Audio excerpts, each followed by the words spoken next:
Hello बच्चों, क्या हाल है सबका। आई होप सब बहुत बढ़िया है। यार मजाक हो गया, इतना वीडियो बना दिया था और उसके बाद वीडियो सेव ही नहीं हुआ डिवाइस में। स्टोरेज प्रॉब्लम, पता नहीं क्या प्रॉब्लम आ गई, शो ही नहीं हो रहा। चलिए दोबारा से समझाते हैं, दोबारा से वीडियो को शुरू करते हैं। जो लिखा हुआ है बोर्ड पे उसको रब नहीं किया मैंने, तो दोबारा से करते हैं। देखिए बच्चों, आज का टॉपिक है एक कैपेसिटर के अंदर एनर्जी स्टोर कितनी होती है। उससे पहले क्वेश्चन उठता है कि कैपेसिटर के अंदर एनर्जी स्टोर होती कैसी है, मतलब कौन सी है और किस तरह से करते हैं। देखो बच्चों, अगर आपको कैपेसिटर का इंट्रोडक्टरी लेक्चर याद हो मेरा, तो मैंने बताया था कि कैपेसिटर के अंदर इलेक्ट्रिकल एनर्जी स्टोर होती है और हम कैपेसिटर को चार्ज कर करके एनर्जी स्टोर करते हैं। इसका मतलब है कैपेसिटर की चार्जिंग से उसको एनर्जी दी जाती है। अब कैसे शो करते हैं इसको हम, तो देखो पहले तो कैपेसिटर का सिंबल कैसा बनता है, ये एक पैरेलल प्लेट कैपेसिटर का सिंबल भी यही होता है और नॉर्मली कैपेसिटर को सर्किट में शो करने के लिए हम ये सिंबल ही यूज करते हैं। अभी ये कैपेसिटर पे कोई चार्ज नहीं है ना, इसका मतलब ये बिल्कुल जीरो एनर्जी के साथ यहाँ बैठा हुआ है, इसके पास कोई एनर्जी नहीं है। अब हम करेंगे चार्ज कैपेसिटर को, एक कैपेसिटर को चार्ज करेंगे, तो मैं लिखता हूं चार्जिंग ऑफ कैपेसिटर। अब कैपेसिटर को चार्ज करने के लिए हमें, मतलब उसको एनर्जी देने के लिए उस पर वर्क करना पड़ता है। मैं वही बता रहा हूं आपको। एक कैपेसिटर के पास कोई एनर्जी नहीं है, ठीक है। आपने उसको एक चार्ज दिया Q। अब इस Q चार्ज को रिपेल करने के लिए कैपेसिटर के पास कोई एनर्जी नहीं थी, कोई पोटेंशियल नहीं था, तो आपने इस Q चार्ज को देने के लिए बेसिकली कोई वर्क नहीं किया, जीरो वर्क किया। बट जब आप अगला चार्ज लेके आओगे, एक बार इसमें क्यू चार्ज आ गया, पॉजिटिव चार्ज, अब आप अगला चार्ज क्यू लेके आओगे ना, अब ये कैपेसिटर आपको रिपेल करेगा। यहाँ पे पॉजिटिव चार्ज है या नेगेटिव, तो ये कैपेसिटर आपको रिपेल करेगा क्योंकि इसके पास ऑलरेडी एक पॉजिटिव चार्ज है, तो वो आपके आने वाले पॉजिटिव चार्ज को रिपेल करेगा। अब आपने तो उसको चार्ज दे के रखना है, एनर्जी जो स्टोर करनी है, तो आप क्या करोगे, उसको धक्का लगाओगे, मतलब उस पर फोर्स लगाओगे। आप मतलब एक सेल लगाता है ये फोर्स, आप जो उस पर फोर्स लगाओगे उससे उस पर वर्क होगा, और यही वर्क जो सेल कर रहा है कैपेसिटर के ऊपर ताकि उसको चार्ज दे दे और चार्ज दे दे, यही वर्क उसके अंदर एनर्जी की फॉर्म में स्टोर हो जाएगा। तो याद रखिए, एक कैपेसिटर को चार्ज करने के लिए हमें उस पर वर्क करना पड़ता है, और यूजुअली वो वर्क कौन करता है, एक सेल या बैटरी। ये देखो, ये पॉजिटिव टर्मिनल से वर्क हो रहा है और ये सर्किट कंप्लीट हो रहा है, इसे हम कहते हैं चार्जिंग ऑफ कैपेसिटर। अब बताओ, ये कैपेसिटर में हम वर्क करते जा रहे हैं, वर्क कर रहे हैं, चार्ज दे रहे हैं, उससे पोटेंशियल बढ़ता है। पहले आपने चार्ज दिया, पोटेंशियल थोड़ा बढ़ा, आपने और चार्ज दिया, पोटेंशियल और थोड़ा बढ़ा, आपने और चार्ज दिया, पोटेंशियल और थोड़ा बढ़ा। आप चार्ज देते जाओगे और पोटेंशियल जिंदगी भर बढ़ता जाएगा, ऐसा होगा क्या? Answer is no. एक कैपेसिटर में आप उतना ही चार्ज स्टोर कर सकते हो जिसके कॉरस्पॉन्डिंग पोटेंशियल आपके सेल के बराबर आ जाए। मतलब अगर आपके पास सेल है V पोटेंशियल का, तो इस कैपेसिटर में उतना ही चार्ज स्टोर होगा Q जितना इसका पोटेंशियल V बन जाए। अगर इसका पोटेंशियल V 20 कूलम चार्ज पे आता है, तो इसमें 20 कूलम चार्ज ही स्टोर होगा, मतलब उसके अकॉर्डिंग एनर्जी स्टोर होगी। अगर इसका पोटेंशियल जो है V वो 50 कूलम पे जाके आता है, तो इसमें 50 कूलम चार्ज स्टोर हो जाएगा। तो जितना पोटेंशियल आपका सेल या बैटरी का होगा, आप कैपेसिटर को मैक्सिमम उतना ही चार्ज, उतने ही पोटेंशियल तक लेके जा सकते हो। So this is basically charging of capacitor. अब हमने एक कैपेसिटर में एनर्जी स्टोर कर ली, अब उस एनर्जी का इस्तेमाल भी तो करना है, तो उस एनर्जी का इस्तेमाल करने के लिए हम करेंगे कैपेसिटर को डिस्चार्जिंग ऑफ कैपेसिटर। और उसके लिए ये एक कैपेसिटर था, ठीक है, इस पे यहाँ पे पोटेंशियल है, चार्ज भी है, एनर्जी भी होगी फिर तो, क्योंकि हमने वर्क किया वो इस चार्ज को स्टोर करने के लिए। अब ये एनर्जी मुझे किसी चीज के लिए यूज करनी है, जैसे मोटर होती है, मोटर को स्टार्टिंग में ज्यादा वोल्टेज चाहिए, ज्यादा करंट चाहिए, ताकि कि वो शुरू हो सके, इनर्शिया ऑफ रेस्ट को ब्रेक कर सके। तो हम क्या करेंगे, इस कैपेसिटर के अक्रॉस हम उस मोटर को, मोटर क्या होती है, एक तरह की रेजिस्टेंस होती है, लोड होता है, इसको हम लोड कहते हैं। लोड माने कोई भी डिवाइस, उसको लोड कह दो, जो बेसिकली आपके सर्किट में लगता है, रेजिस्टेंस होती है जिसके पास।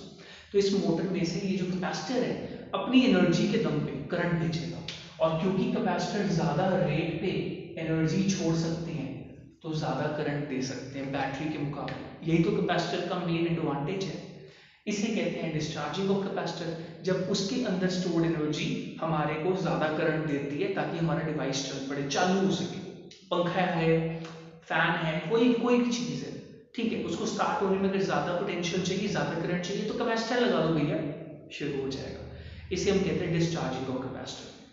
तो ये बात हो रही कि कैपेसिटर में एनर्जी कैसे स्टोर होती है, किस फॉर्म में स्टोर होती है। अभी मैं बाद में बताऊंगा कि कहाँ स्टोर होती है। क्या इन प्लेट्स पे स्टोर होती है, क्या प्लेट्स के बीच में हवा होती है, वैक्यूम होती है, वो हवा के मॉलिक्यूल स्टोर कर लेते हैं, कहाँ पे स्टोर होती है वो भी बताऊंगा। बट अभी का टॉपिक जो मेन है वो ये है कि ये जो एनर्जी स्टोर होती है ये होती कितनी है, मतलब क्या इसका कोई फॉर्मूला हम डिराइव कर सकते हैं। तो बच्चों मैं आपको दो तरीके बताऊंगा फॉर्मूला डिराइव करने के। पहला तरीका है कैलकुलस मेथड, जो थोड़ा सा कॉम्प्लिकेटेड होता है। स्कूल के पेपर में अगर 3 नंबर के क्वेश्चन में, 2 नंबर के क्वेश्चन में आ ही जाए डिराइव करने को, तो नॉर्मली टीचर्स कहते हैं ये वाला डिराइव करो। और दूसरा मेथड है बहुत सिंपल, उसके बारे में बाद में बात करेंगे। शुरू करते हैं। तो बच्चे पहला मेथड है कैलकुलस मेथड या इंटीग्रेशन का मेथड। अब देखिए, आपने कैपेसिटर में धीरे धीरे करके एनर्जी स्टोर करनी है, क्योंकि आप बारी बारी से चार्ज दे रहे हो। मान लीजिए मेरे पास एक कैपेसिटर है जिसकी कैपेसिटेंस है C, और इस कैपेसिटर को मैं धीरे धीरे करके चार्ज देता जा रहा हूँ Q। तो पहले मैंने उसको चार्ज दिया Q, और उसका पोटेंशियल थोड़ा बढ़ेगा। अगर हम कहीं पे चार्ज रखते हैं तो चार्ज की वजह से पोटेंशियल बढ़ता है। तो मैंने जब उसको चार्ज दिया Q, उसका पोटेंशियल हो गया बढ़ के dV। तो जब मैंने उसको चार्ज दिया Q, उसका पोटेंशियल बढ़ के हो गया dV। तो मान लीजिए मैंने उसका पोटेंशियल कर दिया, अब dV इंक्रीज कर दिया। अब कैपेसिटर के पास पहले एनर्जी थी 0, तो उसकी इनिशियल वोल्टेज 0 हुई, क्योंकि जहां पे वोल्टेज 0 है वहां पे एनर्जी भी 0 होगी, कोई वर्क ही नहीं हो रहा। जहां वर्क नहीं होगा वहां एनर्जी कैसे आएगी? वर्क और एनर्जी ही तो ट्रांसफॉर्म होती रहती है। और मान लीजिए मुझे इसकी फाइनल वोल्टेज लेके जानी है V। अच्छा, अब हमने पढ़ा हुआ है कि वर्क डन पोटेंशियल पे डिपेंड करता है। कैसे? पोटेंशियल का फॉर्मूला होता है वर्क डन अपॉन चार्ज। तो वर्क डन का फॉर्मूला क्या होगा? Charge into potential, Q into V। इसका मतलब है अगर किसी कैपेसिटर का पोटेंशियल हाई है तो उस पर और चार्ज देने के लिए मुझे ज्यादा वर्क करना पड़ेगा। मतलब जो कैपेसिटर ज्यादा पोटेंशियल पे उसको आप और चार्ज दोगे ना, तो उसमें ज्यादा एनर्जी स्टोर होगी, क्योंकि आप उतना ज्यादा वर्क करोगे। Good point. सो मान लीजिए मेरे को Q चार्ज देने के लिए dV पोटेंशियल बढ़ाना पड़ेगा, और इसके लिए मैं थोड़ा सा वर्क करता हूँ। थोड़ा थोड़ा वर्क करके समझूंगा। मैंने 0 से वोल्टेज V तक जाना था, छोटे छोटे स्लॉट्स में पोटेंशियल को डिवाइड कर दिया, dV dV dV। पहली बार चार्ज दिया, dV पोटेंशियल बढ़ा। अगली बार चार्ज दिया, dV पोटेंशियल और बढ़ा। अगली बार चार्ज दिया, dV पोटेंशियल और बढ़ा। और हर बार मैंने कितना वर्क किया? dW dW dW, मतलब हर बार मैंने वर्क किया। और एंड में उन सभी पोटेंशियल्स, सभी वर्क को टोटल करके एनर्जी निकल आएगी। टोटल जितना वर्क करोगे उतनी एनर्जी। अच्छा, कई बच्चों के ना मन में ये क्वेश्चन भी उठ रहा होगा, सर एक वर्क का फॉर्मूला होता है फोर्स इनटू डिस्प्लेसमेंट, यहाँ पे वो क्यों नहीं लगाया? ये कैलकुलस मेथड क्यों कर रहे हो? देखो बच्चों, फोर्स इनटू डिस्प्लेसमेंट जो वर्क का फॉर्मूला होता है ना, वो तब लगता है जब जो फोर्स होती है ना वो कांस्टेंट होती है। यहाँ पे जो मैं चार्ज दे रहा हूँ ना, इसको एक चार्ज दिया, दूसरा चार्ज, तीसरा चार्ज, चौथा चार्ज, हर दो चार्ज को जो फोर्स मिल रही है ना कैपेसिटर से, वो बराबर नहीं है। क्योंकि कैपेसिटर के ऊपर कितना चार्ज है वो उतनी ज्यादा फोर्स लगाएगा। पहले कैपेसिटर का पोटेंशियल कम था, तो मैंने पहला चार्ज दिया, तो सबसे पहले चार्ज पे तो कोई फोर्स लगेगी नहीं क्योंकि पोटेंशियल 0 है। फिर पोटेंशियल थोड़ा सा बढ़ गया, फिर चार्ज दिया, थोड़ा सा वर्क करना पड़ा क्योंकि थोड़ी फोर्स लग रही थी। अब तुम 10 बार इतनी ऐसा कर चुके होगे तो पोटेंशियल तो काफी बढ़ चुका होगा ना। अब तुम लाके दिखाओ नया चार्ज, उतनी कम फोर्स में नहीं आएगा, वो उड़ा के वो मारेगा। तो तुम्हें क्या करना पड़ेगा? ज्यादा फोर्स, ज्यादा वर्क करना पड़ेगा, क्योंकि तुम्हें सामने से ज़्यादा रिपल्शन मिल रही है। तो याद रखना बच्चों, जब भी वेरिएबल फोर्स लग रही हो तो कभी भी ये वाला फॉर्मूला काम नहीं आता, तब इंटीग्रेशन ही करनी पड़ती है, क्योंकि वही वेरिएबल स्लोप में डिफरेंशिएशन और इंटीग्रेशन काम आती है हमारे, इसलिए यहाँ पे इंटीग्रेशन करनी पड़ी मुझे। अच्छा, तो स्मॉल वर्क डन को dw माना, वर्क डन होता है वैसे चार्ज इनटू वोल्टेज, यहाँ पे q इनटू dv। अब टोटल वर्क डन क्या होगा, छोटा छोटा जितना वर्क किया उन सबका इंटीग्रेशन कर दो। सो इंटीग्रल किया और लिमिट्स क्या बनेंगे, कहाँ से कहाँ जाना है यार, इनिशियल पोटेंशियल कैपेसिटर का 0 है और फाइनल पोटेंशियल v है, तो 0 से v तक जाना है, ये लिमिट्स होगी हमारी। अब चार्ज जो है वो तो मैं मेजर नहीं कर सकता, और मतलब ऑब्जर्व नहीं कर सकता, मेजर कर सकता हूँ। चार्ज का एक फॉर्मूला होता है c इंटू वी, तो इस फॉर्मूला को मैंने यहाँ पुट कर दिया और इंटीग्रल करके मैंने सॉल्व किया। हाँ, इंटीग्रेशन में कैपेसिटेंस बाहर क्यों आ गई, इंपॉर्टेंट बात, क्योंकि capacitance of a parallel plate capacitor होती है epsilon not a upon d। इस कैपेसिटर के लिए एप्सिलॉन नॉट तो है ही कांस्टेंट, एरिया ऑफ प्लेट भी फिक्स है, और d होता है इनके बीच में डिस्टेंस, वो भी फिक्स है, मैं कौन सा बदल रहा हूँ। तो कैपेसिटेंस तो कांस्टेंट है, उसको इंटीग्रेशन से बाहर निकाल लिया और वोल्टेज की इंटीग्रेशन हो गई v स्क्वायर बाई 2, तो ये फॉर्मूला आ गया हाफ सी वी स्क्वायर। अब ये है total work done on capacitor, उसको 0 से v वोल्टेज तक लेके जाने के लिए, उसको 0 से v वोल्टेज तक लेके जाने के लिए मैंने टोटल वर्क किया w। बच्चे यही होगा उसमें,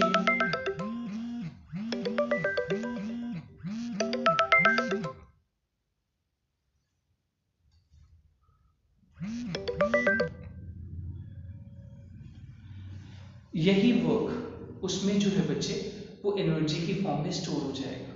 सो टोटल वर्क जो है वो एनर्जी की फॉर्म में स्टोर हो जाएगा।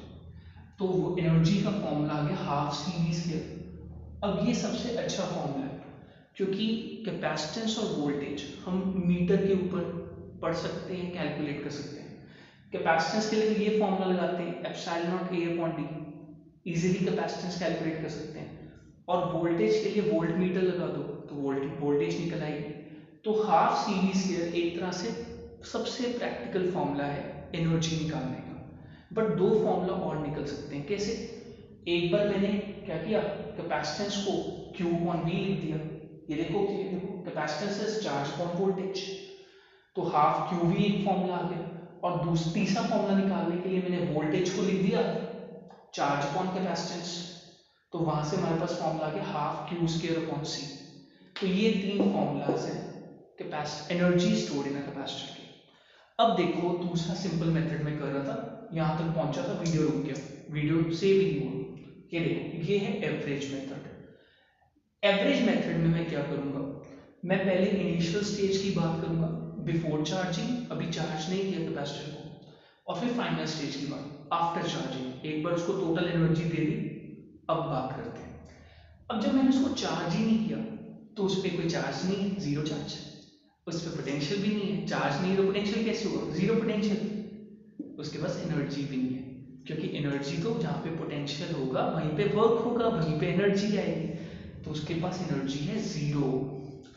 अब मैंने उसको चार्ज दिया, टोटल कितना चार्ज देना था मैंने कैपेसिटर को, Q, टोटल कितना पोटेंशियल बदलना था, V, तो कैपेसिटर का फाइनल चार्ज है Q, फाइनल पोटेंशियल है V, तो उस पर टोटल वर्क कितना हुआ, वर्क का फॉर्मूला क्या होता है, charge into potential, Q into V, यही उसकी फाइनल एनर्जी है, क्योंकि आप जितना वर्क करोगे वो उसमें एनर्जी के फॉर्म में स्टोर हो जाएगा। अब एवरेज मेथड में आप क्या करो, आप इसकी एवरेज एनर्जी निकाल लो। एवरेज एनर्जी का मतलब फाइनल एनर्जी प्लस ये है इनिशियल एनर्जी ना, zero, initial energy divided by 2, तो ये बन गया QV plus zero divided by 2, half QV। और ये देखो बच्चों हाफ QV, यहाँ पे भी एक फॉर्मूला है। अब बस एक काम करो, एक बार Q को पुट कर दो CV, तो ये बन जाएगा हाफ CV स्क्वायर, और एक बार V को पुट कर दो Q बाई C, तो ये बन जाएगा half Q square by C, ये वाला फॉर्मूला। तो अगर एक फॉर्मूला निकल आया तो बाकी दोनों भी निकल आएंगे सब्स्टिट्यूशन करके। तो काहे को इतना लंबा मेथड करना है, जब सिंपल मेथड भी काम करता है। बट जब डेरिवेशंस की बात आती है तो कैलकुलस वाला मेथड करके दिखाना ही पड़ता है, इसलिए आपके लिए दोनों मेथड्स पेश है। अच्छा, अब मैंने आपको बताना था कि जो एनर्जी होती है वो कहाँ स्टोर होती है। प्लेटों के ऊपर स्टोर होती है कैपेसिटर के, प्लेटों के अंदर स्टोर होती है। अंदर कहाँ स्टोर होती है? प्लेटों के अंदरली सरफेस पे, कि अंदर हवा में स्टोर होती है, वैक्यूम में स्टोर होती है, डाइलेक्ट्रिक में स्टोर होती है, कहाँ स्टोर होती है? तो बेटा एक शॉर्ट वन वर्ड आंसर देता हूँ। जितनी इलेक्ट्रिक फील्ड होती है ना कैपेसिटर के अंदर, बननी इलेक्ट्रिक फील्ड क्यों बनेगी? क्योंकि कैपेसिटर की एक साइड की प्लेट्स पॉजिटिव है और दूसरी साइड की प्लेट्स नेगेटिव है। तो जो इलेक्ट्रिक फील्ड बनती है ना कैपेसिटर की, ये एनर्जी उस इलेक्ट्रिक फील्ड के अंदर स्टोर होती है। अगर आप डाइलेक्ट्रिक रख दोगे तो डाइलेक्ट्रिक में भी इलेक्ट्रिक फील्ड बनती है, हमने पढ़ा था पोलराइजेशन ऑफ डाइलेक्ट्रिक, तो ये उसके अंदर इलेक्ट्रिक फील्ड की फॉर्म में स्टोर होती है। So this was a lecture about energy stored in a capacitor. I hope आपको मजा आया होगा, नोट कर लेना अच्छे से।